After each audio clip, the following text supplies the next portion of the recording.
Good evening. Welcome to Queer News Tonight. This is the world's first and only LGBTQ plus daily evening television news, broadcasting live and available on demand, available on all smart televisions, including Roku, Apple TV, Android TV, Amazon Fire TV, YouTube, and of course, Facebook. It's time to queer up the news. It's Thursday, April 27th, 2023. We are live and literally out of the closet and into the headlines. So many of your important stories we are going to tell this evening on Queer News Tonight.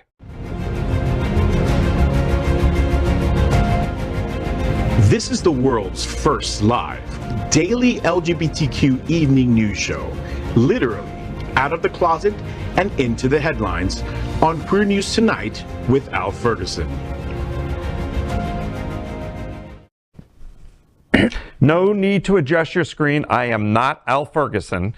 I'm actually Glen Weinzimer. I'm your anchor at Queer News Tonight. This evening, we bring you the news of and perspective representing the LGBTQ plus community from South Florida, America, and across our planet. This is the world's first and only unedited live LGBTQ plus evening news show. Whatever happens, unique and LGBTQ plus news, you will see it and hear it.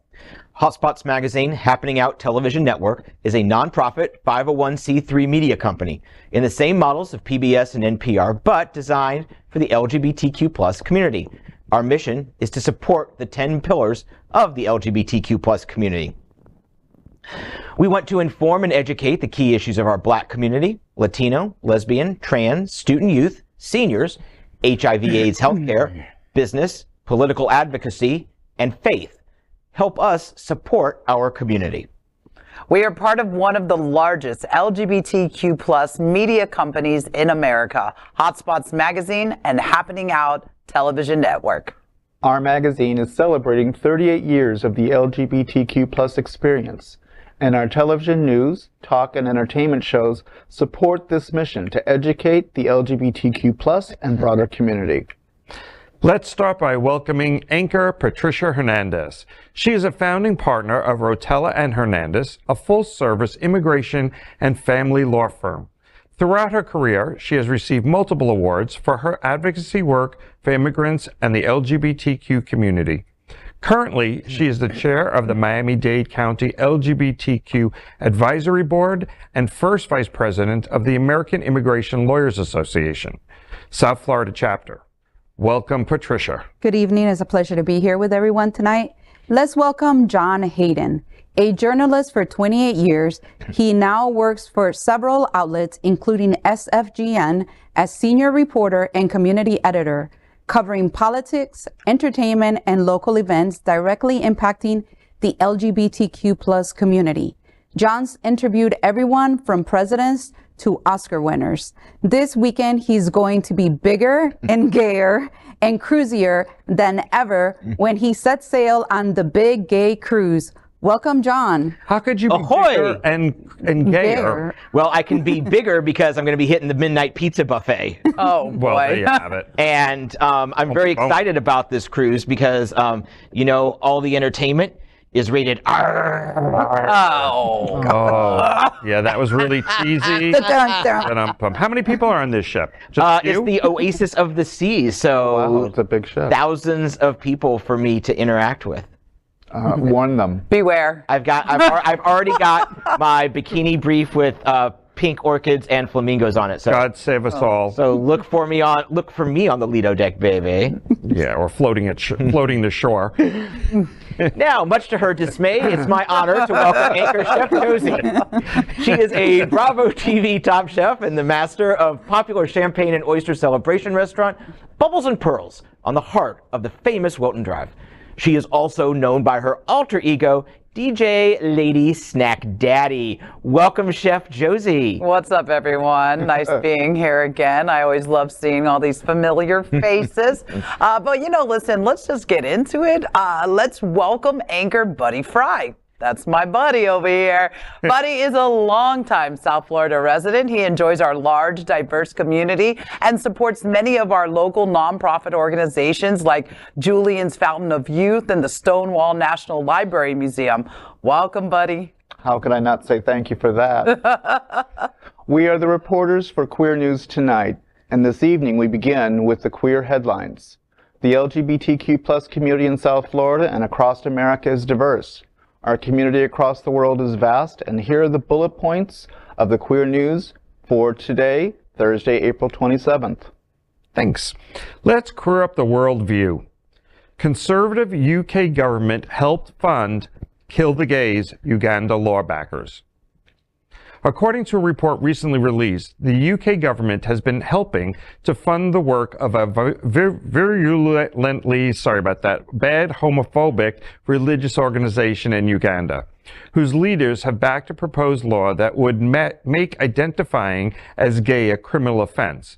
Analyzing official data given to the International Aid Transparency Initiative, IATI, the report by the Institute for Journalism and Social Change found a staggering number of connections between anti-LGBTQ+ organizations in Uganda and international aid donors, including the UK.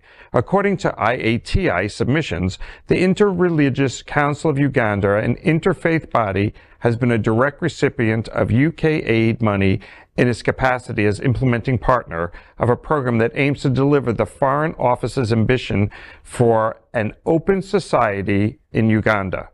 In February, members of the IRCU, including the Church of Uganda and several evangelical churches, signed a statement expressing great concern over the growing spread of homosexuality in Uganda and the effect of the LGBTQ agenda on well-being of children. 2 weeks later, the Anti-Homosexuality Bill 2023 was introduced into Parliament to broaden the country's anti-gay legislation. And last month, it was passed by the Ugandan Parliament with 387 out of 389 MPs voting in favor. The Foreign Office has confirmed it provided funding to the IRCU from 2021 until earlier this year. And I'm sorry I cut you off before. You're fine. Okay. This was more important. Okay. Anybody have any thoughts on this? Well, you know, it sounds very bad, and it is. But the thing is, the UK Parliament, as bad as the Conservative Party is right now, they didn't say, okay, let's give, £2 million to anti-gay causes.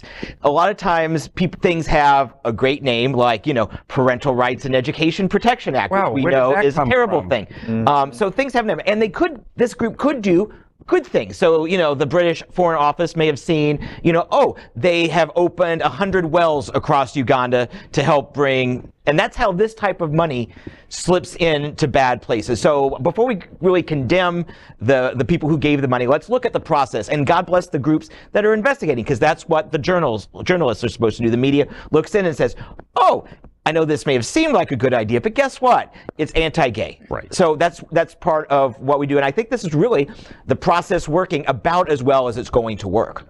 And I agree with you. Branding them as evil is not the right way to go, because we don't know the details, and they didn't probably know the details when they were funding it. And it says that they stopped funding it in, was it last year sometime? Mm-hmm. Mid-year. Earlier this year. Earlier this year, 2023. So, yeah. I hear what you guys are saying about this, and I understand, the wide reach of these different organizations and the many different projects and many different hats that they wear.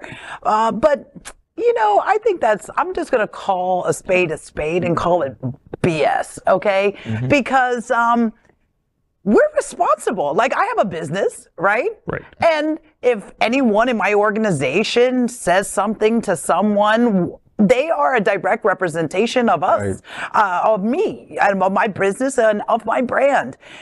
These CEOs, what are they doing? I know they're making a lot of money. We hear about that in the news all the time. So what is it that they're monitoring? What are they watching? What are they I know they're looking at the reports at the end. I know the CFO is definitely looking at the financial reports at the end. So it might be easy to say, oh, you know, they do a lot of good, and like the good versus the evil that they're responsible for. But I just personally, I don't want to let anyone off the hook these days. Right. Well, I'm not saying that they should. When they're vetting, you know, when they're vetting who to fund, I think some of the, if their whole idea behind giving the money was to create a more open kind of society, I forget the exact words they were used, like then there should be one of the questions, like what do you stand for, right? Should be one of the questions when you're asking for funding, and what are some of the things that you're against? And, you know, hopefully they respond truthfully, right? That's one of the things, but I think there needs to be a little bit more. And then once they respond, you look to see what in the past have they done? What have they sponsored in the past? And then, you know, but I think it goes, you know, with the money has to follow the research. Like before the money is given, there has to be research into the organization that's being given. But there's also the point that my problem with this story is that Uganda has a long history of being anti-gay, to the point that one of the reasons they are so hatefully anti-gay is because of a lot of American evangelicals going over there, because they're realizing that their grasp here in the States is becoming smaller and smaller, so they go over to Uganda where they can dominate. The British government knows the teams. They know who they're playing with and who represents what. I think this has been a huge screw up for the situation for the British team. I think what's going to be important is to see what actions they take moving forward and how they're going to impact it so that it is not 387 versus 2 in the next parliamentary vote. Right. That's what's going to be important, because people are dying over there, because that's how hateful this is becoming. And it disappoints me to know that a government with such reach and such resources could mistakenly do this, even if it was a broad pool of money that was somehow trickled down to the wrong aspect of the equation. Right. You know, I'd rather watch the Book of Mormon. And they talk about Uganda in that show and stuff. It is horrific what's happening, and we're seeing this everywhere. I mean, sadly, we're seeing it in our own backyard. Right. In ways I could never have imagined 5, 10, 15, 20 years ago, or when I moved here 40 years ago. This is scary, and it's scary across the country that we're seeing more and more of these right-wing folks that are stepping in and redirecting good and turning it to evil. And how do we turn that back around? How do we make the world a better place? How do we give people more equality? I mean, there's so many things that are layered into this. But like you said, John, the intention might not have been a bad intention. Maybe it was meant to go for clean water. But somehow they got some of that money, and then of course, what are they going to do? They're going to highlight that. And I agree with you. Like, no one should be let off the hook. But let's see what the British government does at this point, and how they stand up. That's what's going to be important moving forward, because now that this has become public, and now that they're investigating how did this happen and who did what and said what, because we were told it was an apple and now it's an orange. We need to know where the dots misconnected. And I think it's going to be important to see, especially because the British population is so very pro-LGBT, or growing to be pro-LGBT, despite their conservative politics. Right. Well, before we can fix religious domination across the world, we need to fix it at home. As we queer up religion, 55 Methodist churches in Florida are refusing to accept LGBTQ+. The Florida Conference of the United Methodist Church has approved conditional disaffiliation for 55 churches, saying the churches met the requirements for separation over the issue of human sexuality. The churches could depart the conference as early as June 1st if they fulfill all the financial requirements. The disaffiliated churches would be able to keep their buildings and their real estate, as is the case with other Christian denominations, especially within the United States Bible Belt. The Methodist Church has been dealing with disagreements over doctrine and practices regarding LGBTQ+ issues all the way back to the 1970s. In 2019, Methodist leaders proposed a plan for congregations to leave this year during global meeting of its denominations. Previous conference bishop Ken Carter took the lead on coming up with the framework. The 55 churches decided to leave, and are doing so because they refused to allow same-sex marriages, and they were required to host votes of their congregation and get 2/3 majority as part of the disaffiliation process. So I think what's clear from these numbers is that these congregations are incredibly anti-gay. They're incredibly anti-gay. And this is the Methodist faith, which is, well, they're letting churches decide on their own. So they're certainly open to the idea, and the churches that don't like it have to leave. But it reminds us that in our own backyard, there is still a lot of hate, and they'll say it's with love, but it's with hate at a minimum. It's discrimination.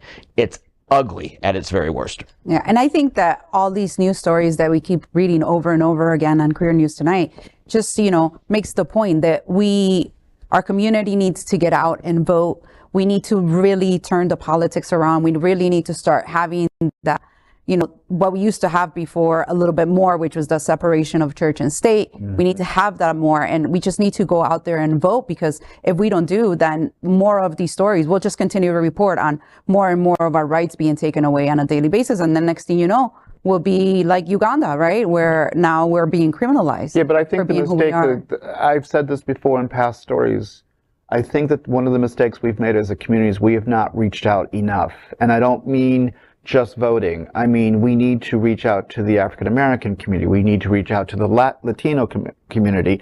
We need to make ourselves involved in the community besides our bars and our clubs and our sports teams and our tight-knit community, because we have to play a bigger role in the community at large. We're having that same problem here in Florida. We're being attacked on a regular basis, and the attacks are getting more and more hateful. Mm-hmm. So, I'm hoping that I see within the next few weeks or months, that I see a lot of the gay organizations reaching out to politicians and making that, finding that ally to say, hey, here's what we're dealing with. What are you dealing with? It's the same discrimination. It's just this one's gay and that one's black, or this one's whatever. In addition to what all of you guys are saying right now, I think what we're seeing right here just being put on display is the fact that this offensive that we need to go on and we need to take this offensive, and it has to be a multi-pronged approach. Exactly. Okay? Mm-hmm. Exactly. Because it's going to be there in the legislative branch. Right. It's going to be on the streets, in our communities. And the school board. It's going to be in our homes, in our families, and making sure we're healing on that level as well. But one of the big things, and we just heard it in the last story as well, is that we need to put our money into and supporting those businesses, supporting those politicians, supporting those organizations, those people who are standing for us right now, and empower them, because they're on the front lines. And we really need to do that. And we have to really make sure that we make that a priority, because we're talking about money, right? Mm-hmm. Listen, our community is a wealthy community. Yeah. Overall, right? In general. Right. And we have power. So we can't sit back and just let it happen. We have to be on the offensive. I'm sorry. No, go ahead. I have a question. And this is for the table, because I'm just curious, because we're discussing this, and we've had religion in a couple of our stories tonight. Obviously, this show is very open to religion and faith. We're shooting on the campus of a wonderful queer church here in Fort Lauderdale. One of our 10 pillars that we talk about at the very top of the show is faith. But my question is it worth it? When we still have to go after redistricting, getting people, our allies, into the state legislature, when we have to worry about all the things that we can control, that the Constitution at least puts some loose regulation around that says, yes, you have to do it. Is it even worth our time and money to try and get into the religions that are clearly rejecting us, 2/3 of a majority of these? Yes, but not everybody has. I know a lot of people who are spiritual and go to these churches because they want that aspect in their life. They need that faith.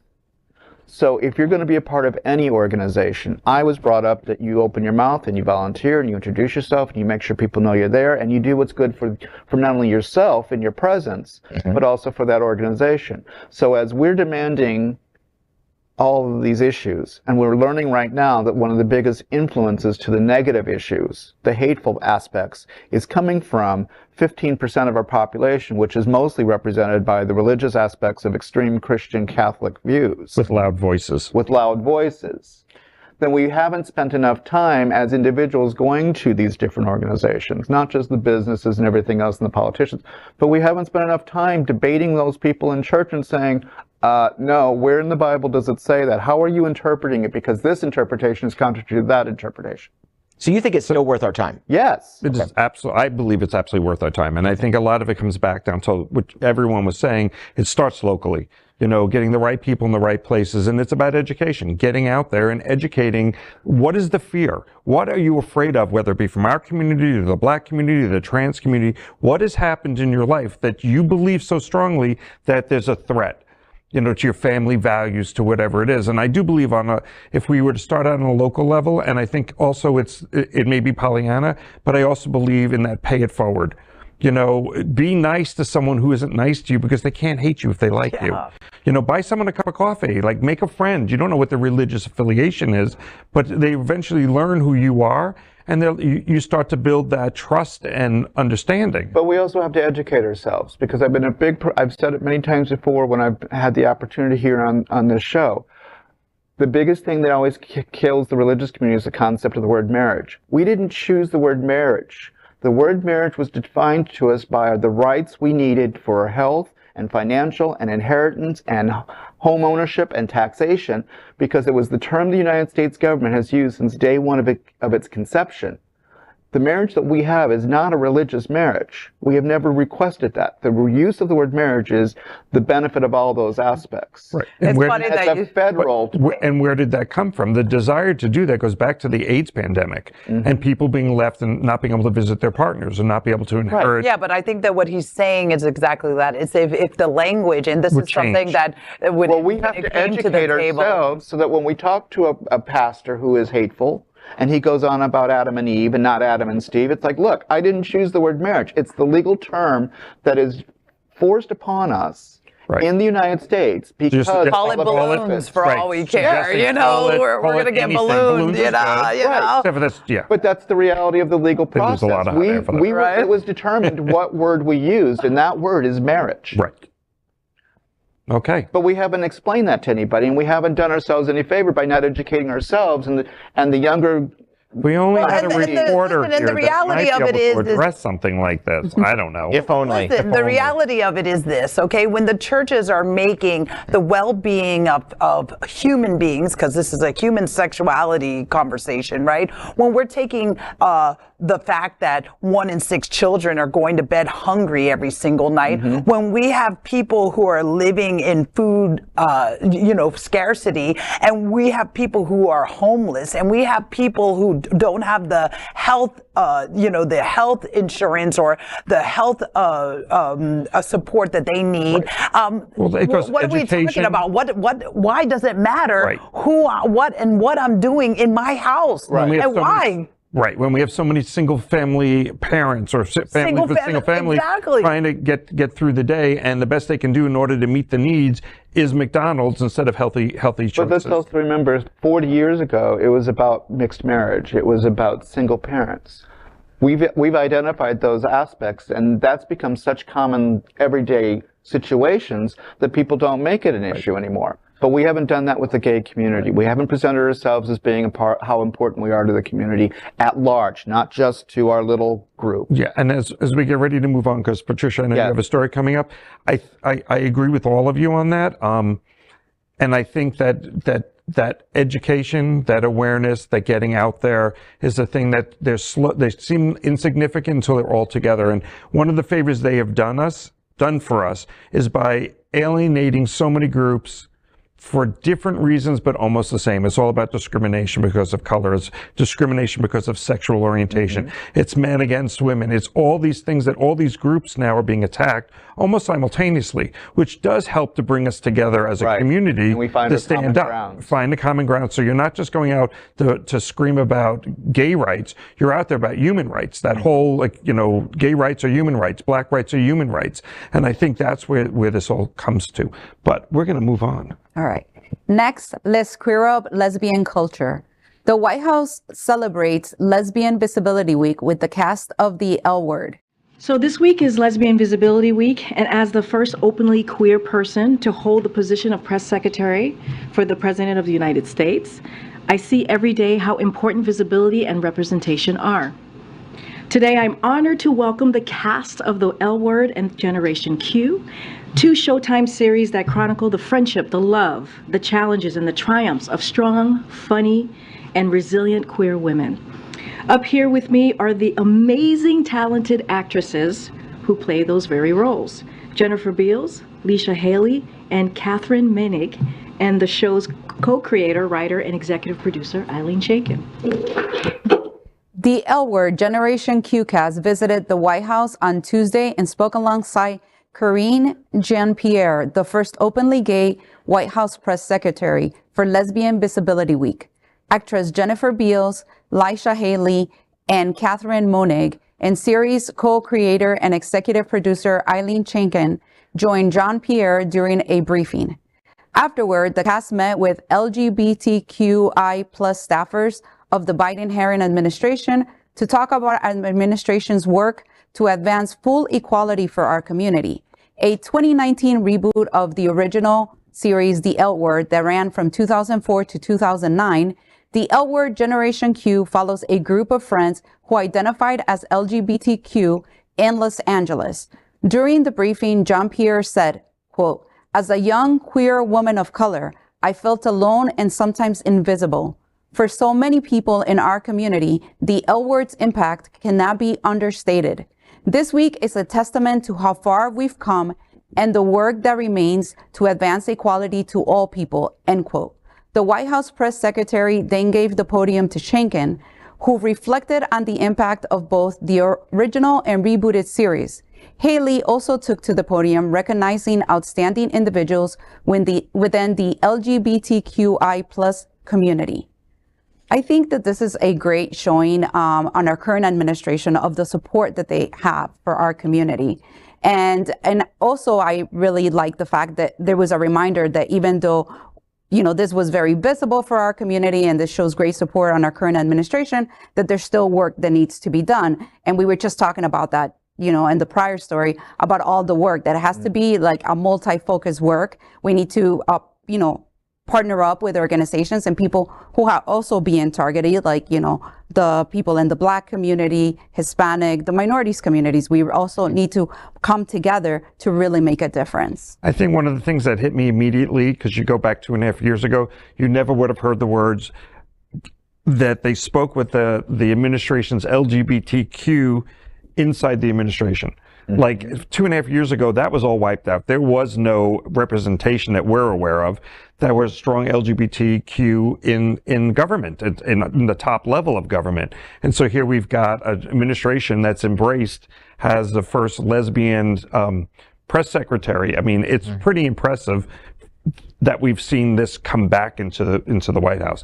We continue to see the Biden administration do a lot more work for our community than any other administration in the past. And, you know, he stands there pretty tall without fear, because he knows that every conservative on the block wants his head, you know, right. And he stands there and says, you know, we're going to invite the L Word cast for Lesbian Visibility Week. And I tell you, as a lesbian, this makes me... What? As a lesbian, it makes me so proud to see these women representing. It makes me so proud to see, you know, Karine do her thing. She's fierce. And in the face of adversity, you know, women, we take a back seat to many movements. We take a back seat, well, in terms of credit, not in terms of action, but in terms of credit, you know, we're kind of invisible, right? But we're the loudest voice in the room always, and we're the fiercest one. And I think that it's really important that we recognize and celebrate Lesbian Visibility Week. This is a fantastic. And what a great way to do it with the L Word. I remember when the L Word first came out, I was all about it. I was like, finally, some of our stories are being told, and the complexity of the stories and the relationships of women are finally like on the big screen. It's hot, and told, it's sexy. Right. Really hot women, and there's these great scenes, you know? So, you know, I thank them for it. I thank Eileen Shakin for creating the show. I think it's been great for lesbians. But this is also the one show that really has brought lesbians to the forefront, because I always said that lesbians are the invisible tribe, because when we have events that are gay. I used to help run the rodeo. Lesbians were nowhere to be seen. It was the hardest part of the demographic to get involved in rodeo unless they were actually competing. We had no problems finding competitors, but we had a hell of a time getting lesbians to volunteer and getting them to, help. And it's just because, I think for the longest time... We're too busy protesting. Yeah. But I also think that, it was a sign that, we have to work together to bring our community together. And we have to find those opportunities. I mean, how many lesbian bars are there? That's the hardest bar to find anymore. Well, there aren't many. Anyone want to take that one on? It's an easy. Yeah. But that's what excited me about this whole story was it's like finally they're getting the spotlight that they should have on a regular basis, not just on a special week. I believe the Biden administration is a true believers. I really do. He was out ahead of Obama back in 2008 or 2012, whenever. So he is a leader, but there's also a certain amount of political calculus and a political benefit to this. So, it's like for the same way, all conservatives running for president need to kind of shore up, all the militias out in the middle of Idaho and Montana. This administration knows it needs to solidify its support and make sure that we all get to the ballot box next year. So bringing this together. And the fact is, I love Corinne. She's wonderful. She is black, female. I believe she identifies as female. I apologize if I'm misusing her pronouns, but black, female, and queer. That is the Republican triple trifecta of hate. And somewhere, he's not on television anymore, but somewhere Carl Tuckerson's head is exploding, and I'm here for it. All right. Wow. So let's keep on celebrating Lesbian Visibility Week. Let's make it a month. Hell, let's make it a year. But next, let's queer up the worldview. In push for LGBTQ plus rights in Pakistan, one province backs trans rights. The Sindh Human Rights Commission has advised police to stop harassing and arresting transgender people, an important step toward changing discriminatory laws, policy, and public attitudes in Pakistan's Sindh province. The commission, an independent statutory body, issued the guidance on April 3rd, relying on constitutional protections and international legal principles. It said that offenses based on poverty and homelessness should be removed so transgender women, along with street children, do not face criminal charges for behavior that they take merely to survive. In January, the Sindh cabinet approved reserved seats for transgender people on local councils so that each local council has at least one transgender representative. In December, the Sindh government extended the benefits of the Benazir Income Support Program, BISP, the country's largest social safety net, to transgender people. While Sindh's recent measures provide some hope for ending discrimination and persecution of transgender people in the province, Pakistan's federal and other provincial governments need to do much more. According to Amnesty International, between September 2021 and October 2022, 18 transgender people were reported murdered in Pakistan. Discrimination and violence against transgender people are common, despite provisions in Pakistani law protecting them. So I did not even realize, I have a lot of Pakistani friends and they've always been so cool. So that makes a lot of sense that they're one of the countries in the middle of the Middle East who is actually stepping out when in other countries, their neighboring countries are publicly murdering people who are LGBTQ+. So this show of courage and or support is really lifting my spirits right now. It seems almost like it's better in Pakistan than it is here in South Florida. It's coming from I lived in the Sindh province of Pakistan. I represent a lot of asylum seekers, and Pakistan still has a way to go, but at least in this province, they took the brave step, because you could imagine all these, government officials taking the step in a country that overwhelmingly is anti-LGBTQ. So I commend them for their efforts. It'll be good to watch to see what happens, like what's the aftermath, like what is going to happen to these individuals who took this brave step in protecting transgender individuals in their province. I'd like to take a moment just to sort of reflect on what you mentioned at the end of your comments. Pakistan, at least part of the country, has better trans protections than the United States. Let that sink in. Pakistan, they have a larger population than the United States, and they've had 18, in that 1 year or 13-month period, they had 18 murders, which is terrible and horrible. We have more than that in America. We have more than that in America. Yeah. So let's just let that set in for a second. Now, this is a part of Pakistan that's on the that's near the Indian border. So, and India is objectively better on LGBTQ rights, and there's a lot of overlap in Hindu and the rest of the Pakistanis.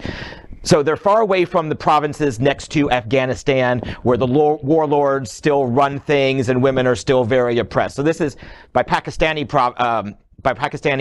measurements, it's a very progressive area. But let's just think about that.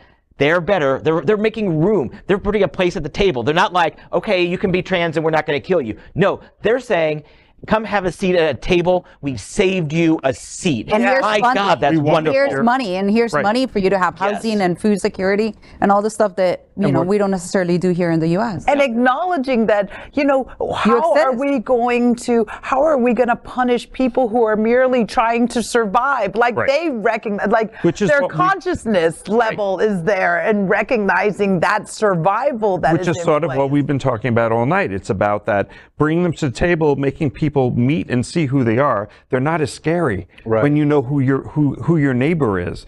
And I think kudos to them for doing that, because in the state of Florida, we're doing just the opposite. We've got Pride coming up, and there can be no one dresses as a drag queen because it's not natural. Well, that's still debate. I mean, as far as I understand, local politicians are saying, screw that, we're going to have our Pride and just be done with it. Yeah, but I've heard none of the stages are going to have any drag queens on it at all. I know we're off topic, but back to India, or Pakistan. But even so, the fact that this is a wonderful opportunity, because this one province is now going to be able to prove the misinformation, the disinformation, the lack of education as to how human transgendered people truly are, that their families and they have brothers and sisters and mothers and fathers, and they play a role of working every day and paying taxes or whatever.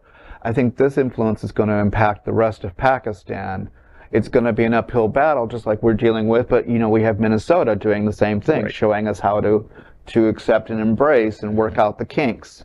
But we'll have to, it's an uphill battle around the world, but it's at least a bright spot. Absolutely. It's heading in the right direction, which is really important. Buddy, what's up next? Next, let's queer up trans rights. What do you know? I know. Indiana councilman mocks trans community. Quote, "I identify as a woman of color." Community members showed up in force at the Delaware County Council meeting Tuesday, and most who spoke were demanding Ryan Webb resign as a member of the council, following his declaration on Facebook earlier this month that he identifies as a woman of color. Charlize Jameson, a transgendered female, addressing the council, saying, quote, "I know better. We all do. I know better because of his history of making hateful anti-trans statements on social media and disrespecting one's pronouns. He has purposefully and intentionally misgendered me. That is not something transgendered people do to one another." End of quote. She also went on to say that Webb was being disingenuous, and his words embarrassed the county council too.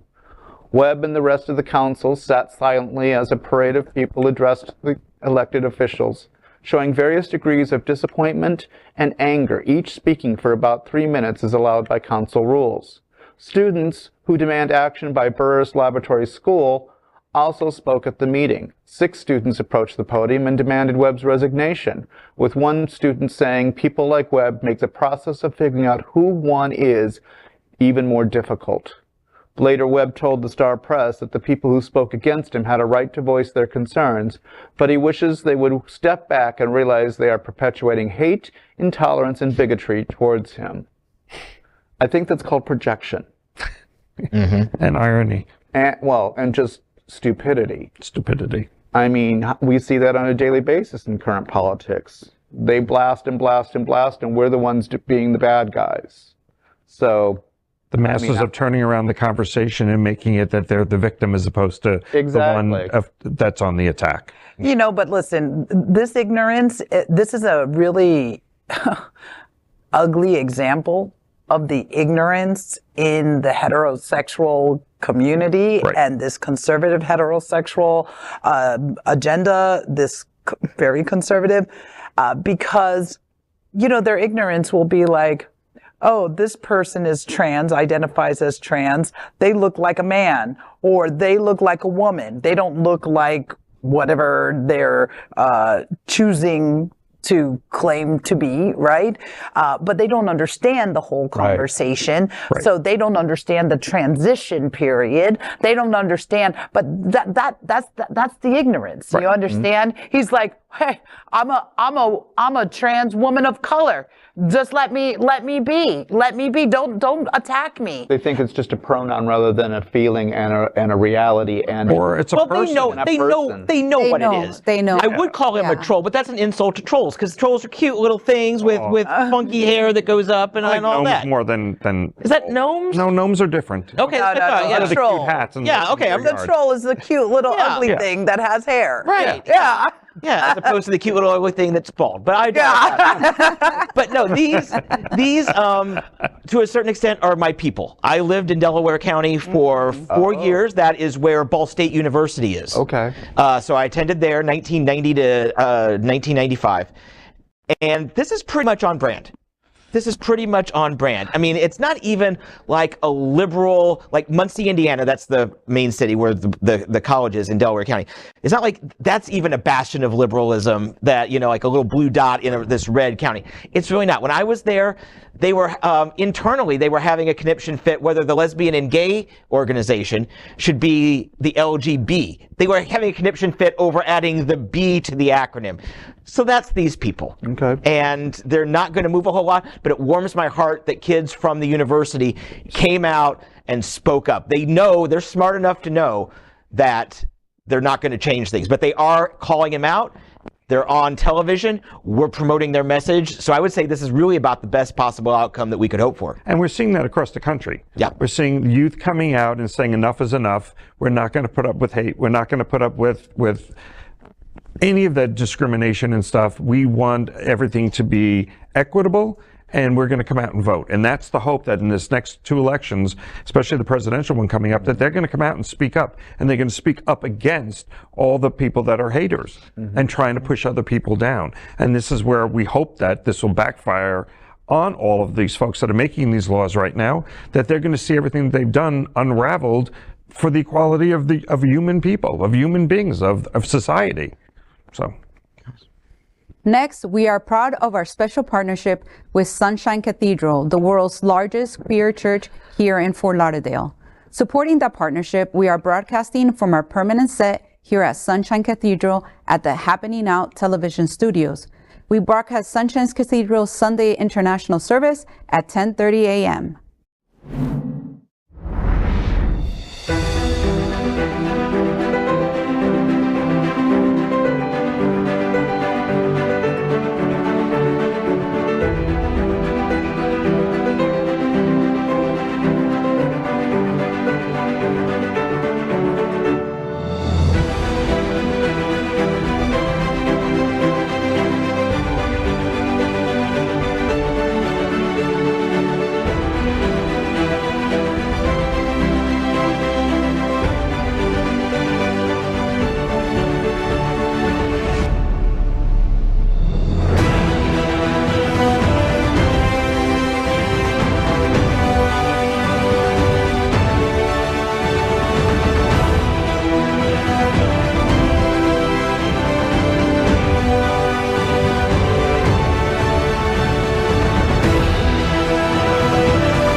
We finish tonight's Queer News headline with a segment we call LGBTQ plus 1 Minute News.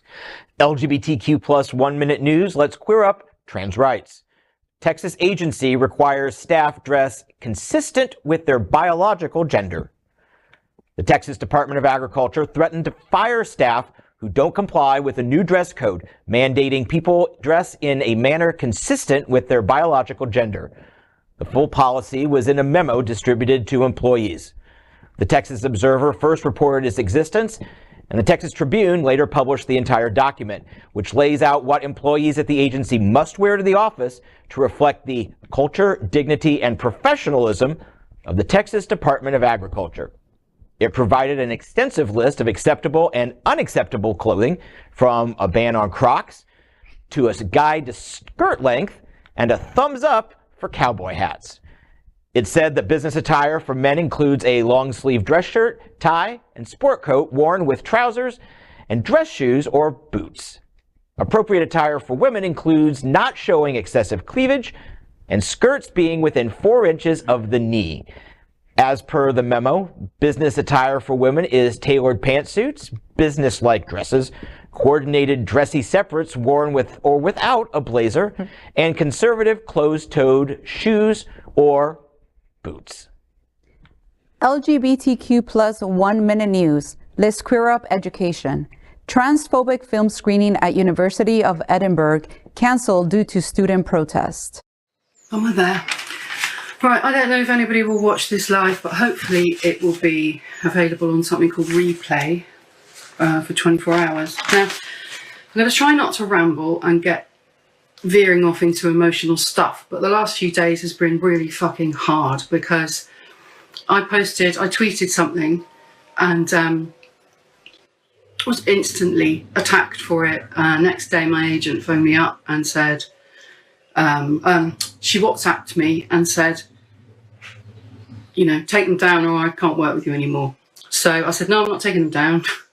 So she ended our contract. I've since seen that she's posted something distancing herself from me as a transphobe. Now that is so defamatory and inflammatory, and I'm really, really cross about it. So what I tweeted was that I don't believe that humans can change sex.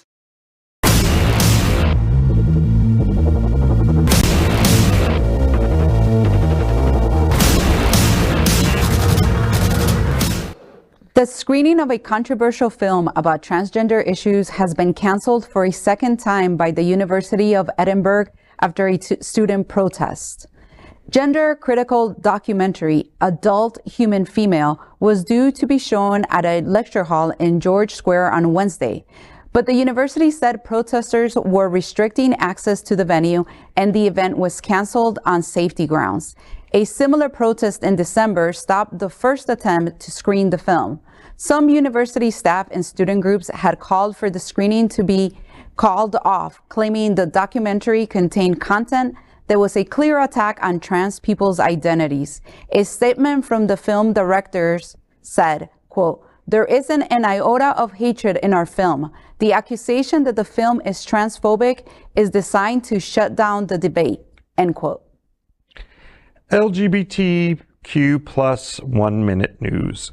Let's queer up LGBTQ plus civil rights. Minnesota passes conversion therapy ban and makes state refugee for trans kids. Conversion therapy is heinous and barbaric. First up, in a Senate chamber whose gallery was filled most of the day, came the bill banning conversion therapy for those under 18 and vulnerable adults. My concern with this bill is the broad language used to define what conversion therapy is. Among the concerns from the GOP that it could hinge on freedoms of speech and religion, proponents have long argued it protects children. After years of attempts, it passed. It's a really good day. We've been trying to do this for 10 years. People have shown up year in and year out, told their stories very courageously. Minnesota lawmakers have passed a bill to protect its trans community. including rules that prevent them from being forced out of the state to detransition under anti-trans laws passed elsewhere in the U.S. It will also welcome trans people from other states who need to access trans healthcare and sees Minnesota ban conversion therapy for LGBTQ plus people. Pro-LGBTQ plus lawmakers voted to pass Bill HF 146 in a close third reading, vote of 34-30 on Friday, April 21st. The bill, co-authored by 36 Minnesotan politicians, aims to block out-of-state subpoenas that would see families with trans kids forced back to anti-trans states to prevent them from accessing gender-affirming care. It means that despite the shocking rise in anti-LGBTQ plus legislation across the U.S., the state of Minnesota will, for now, remain a place where trans youth are protected from legislative discrimination. LGBTQ plus 1 minute news. Let's queer up HOTspots. On stands now, HOTspots present Scott Holland's What's Hot This Week. HOTspots magazine new issue is on stands from today. This new magazine issue features Scott Holland's What's Hot This Week. On Friday, April 28th, White Elephant Group, WEG, will announce its first ever WEG weekend of 3 days at Mad Arts, 485 South Federal Highway in Dania Beach. On Saturday, April 29th, Eagle, Wilton Manors, one of my favorite spots, will host Sledgehammer, starring DJ T-Don. The Manor Complex will have 2 big events, and the week will end on Sunday, April 30th, with the 7th annual Pride Center Rainbow 5K event, where you can stroll, jog, or run your way across the finish line with your closest friends and family through the city of Fort Lauderdale's Holiday Park. LGBTQ plus 1 minute news. Let's queer up entertainment. Pop princess Kali Uchis screams gay rights at Coachella.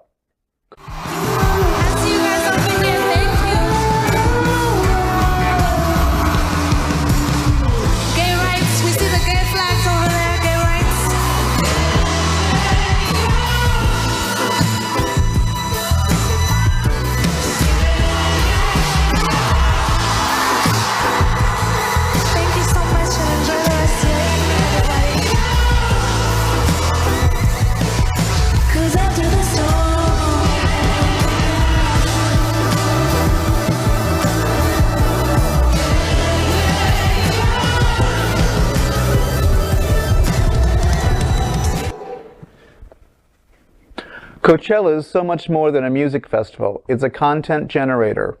The latest brick in the wall of culture-defining moments, memes, and viral tweets is a clip of pop princess Kali Uchis unapologetically, hilariously, and quite literally screaming gay rights during her set at Coachella. The 28-year-old singer took the Coachella stage on Sunday, April 23rd, to perform her hits to the assembled influencers and music fans in what one fan called the best main stage performance of the Californian festival. However, the highlight was Miss Uchis yelling a very pointed message to fans holding pride flags in the crowd. Gay rights! We see the gay flags over there. Gay rights! So tonight, that is the news for the LGBTQ plus community on the world's first and only daily LGBTQ plus evening news show. If our community is important to you, share this news with your friends and family. Are you, like most of America, part of our very large television audience watching this live LGBTQ plus news broadcast right now on Roku, Apple TV, Android TV, Amazon Fire TV, or next to me in my bed? Queer News Tonight is the only live LGBTQ plus digital television show in the world that is out of the closet and into the headlines. We need your support. If our community is to grow, we must tell our stories and bring them to the attention of the broader world. This is the only place in the world that tells these types of LGBTQ plus stories in motion and sound. That is the passion of HOTspots magazine, Happening Out Television Network, and Queer News Tonight. I'm your anchor, Glen Weinzimer, on behalf of these wonderful LGBTQ+ reporters, the anchors of Queer News Tonight, including Patricia Hernandez, John Hayden, Chef Josie, Buddy Frey. We will see you daily at 8 p.m. To our LGBTQ+ world, we wish you good night. Good night, everyone. Good night, everyone.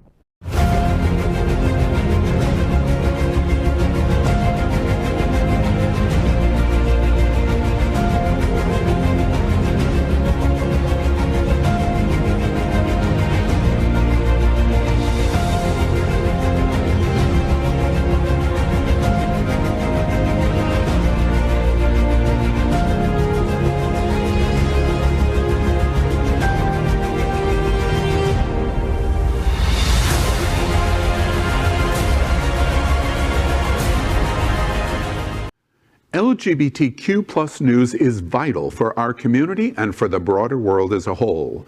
We have enough enemies at Fox News. Tucker, Sean, and Laura are loud.